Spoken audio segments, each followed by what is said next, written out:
আগে বৃষ্টি দেখলেই দৌড়ে চলে যাইতাম ছাদে অথবা বাড়ির আঙিনায়, যে ইচ্ছা মতো ভিজতাম। আর এখন বৃষ্টি আসলে থাক আর নাই বলি। আসসালামু আলাইকুম, কী অবস্থা সবার? সবাই কেমন আছেন? আলহামদুলিল্লাহ আমরা ভালো আছি। আমার বাচ্চাটা এখন আগের থেকে অনেক অনেক সুস্থ হয়েছে। তো এই যে দেখেন, ও কি পরিমাণ কামড়াকামড়ি করতেছে আমার হাতে। তো সকালবেলা বড় ছেলেরে খাওয়া স্কুলে পাঠায়, ওরে নিয়ে একটু খেলতেছিলাম। তো খেলা শেষ করে তো ভাবলাম তাহলে এখন রান্নাটা করে নেই। তো তার জন্যই চলে আসলাম রান্নাঘরে এসে তো আজকে আমার ছেলে বিরিয়ানি খাবে। আর ও এত ইদানিং মাংস লাভার হয়েছে যে তার একদিন দুই দিন পর পরই তার বিরিয়ানি লাগবে আর মাংস লাগবে। তো যাই হোক, তো ওর পছন্দ মতো বিরিয়ানি রান্না বসায় দিয়ে সকালবেলার কাজটা সব করছিলাম। তো এইদিকে আবার কিছু থালাবাটি জমে গেছিলো, সেইগুলো আবার ধুয়ে নিলাম। তো থালাবাটি ধুইতেই মনে হইলো যে পিচিটা তো এখন ওদিকে লাফাইতেছে, তাহলে এই সুযোগে আমি একটু সব কাজগুলো করে নিই। কারণ ও যেহেতু অসুস্থ, নিয়ে এখন কাজ করাটা অনেক বেশি টাফ হয়ে গেছে।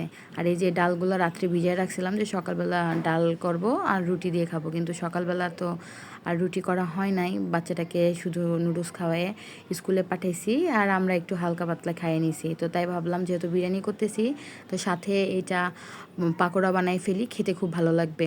তো পাকোড়া বানাইতে কেমন জানি মেঘ হয়ে আসলো আকাশটা, আর বৃষ্টি হইলো। আর বৃষ্টির দিনে কিন্তু পাকোড়া খেতে সত্যি অনেক বেশি ভালো লাগে, তাই না?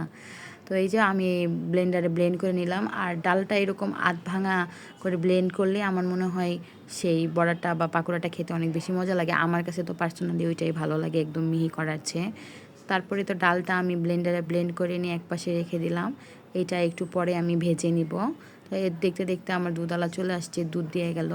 তো প্রথমে ভাবলাম যে দুধ তো আমরা 1 কেজি করে লাগে না, তো প্রথমে ভাবলাম যে তাহলে ঢেলে অর্ধেক রেখে দিই। তারপরে মনে পড়লো যে না, আজকে একটা স্পেশাল রেসিপি বানাবো। ইনশাল্লাহ এই ভিডিওটা আমি আপনাদের সাথে শেয়ার করব। তো এই তো দুধটা আমি এদিকে জাল বসাইয়া দিলাম, আর এদিকে মাংস যেহেতু কষাইতে দিছিলাম। তার আমার বিরিয়ানি হোক বা তরকারি হোক, আমার কিন্তু আলু লাগবে। কারণ আলু আমরা সবাই খুব বেশি পছন্দ করি। আমার ছেলেরাও পছন্দ করে, আমিও আলু ভালো লাগে। আলু ছাড়া যেন আমার একটা দিনও চলে না, সব তরকারিতে আলু লাগবেই মাস্ট। তো এই তো মাংসটা খুব ভালো করে কষায়ে আমি আর একটু পানি দিয়ে দিলাম ভালো করে কষানোর জন্য। তারপর তো দিয়ে ঢাকনা দিয়ে ঢেকে দিলাম। এদিকে মাংসটা কষতে থাকুক, আর এদিকে আমার দুধে বলক তোলা হয়ে গেছে, যেহেতু এটা দিয়ে বিকালে কিছু বানাবো। তো তারপরে এই তো বিরিয়ানি রান্নার জন্য পানিটাও গরম বসায় দিছিলাম। তো মাংস ওদিকে কষানো হয়ে গেল। তারপরে পোলাওয়ের চালটা দিয়ে খুব ভালো করে ভেজে নিব। তারপর ভাজা হয়ে গেলে এটাতে পরিমাণ মতো পানি দিব। আমি আগে মেপেই দিতাম, কিন্তু এখন ইদানিং আমার কেন জানি মাপতে হয় না। মানে রান্না করতে করতে বলে না ঘরণী হয়ে যাওয়া, সেরকম টাইপের। মানে এখন বুঝতে পারি, চোখের একটা আন্দাজ হয়ে গেছে যে এতখানি দিলে পারফেক্টলি হয়ে যাবে। তাই তো রান্না করতে করতে যে দেখি মুষলধারে বৃষ্টি শুরু হয়েছে। আগে তো বৃষ্টি দেখলে এক দৌড়ে চলে যাইতাম ছাদে বা বাড়ির আঙিনায়, যেয়ে ভিজতাম। আর এখন তো আর ভেজা হয় না। এখন ভিজতে গেলে বাচ্চাদের দেখবে কে, আবার ওদের নিয়ে তো ভিজা যাবে না, ওদের ঠান্ডা লাগবে। মানে আসলে মায়েদের কষ্টের শেষ নাই, স্যাক্রিফাইসের কোনো শেষ নাই। এদিকে বৃষ্টি দেখতে দেখতে মনে হলো তো আমার তো বড়ার ডো না, মিশ্রণটা মাখানো হয়ে গেছে, যে ভাজতে লাগি। তো ভাজতে দিয়ে দেখি ইনি আসে এদিকে বৃষ্টিতে, এই বেলকুনিতে বৃষ্টি পড়তেছে, ইনি আসে ভিজতেছে। ওনার কিন্তু এখনও অসুখ পুরোপুরি কমপ্লিটলি ভালো হয় নাই, তারপরে ওনার বৃষ্টিতে ভিজতে হবে। সেটাই আমি বলতেছিলাম, তুমি না অসুস্থ, তুমি কেন এসে এখানে ভিজতেছো? তো তারপরে তো জানালা এসে লাগাই দিলাম। এদিকে এসে দেখি সে জানালা দিয়ে বৃষ্টি পানি পড়তেছে ঘরের বিছানাতে।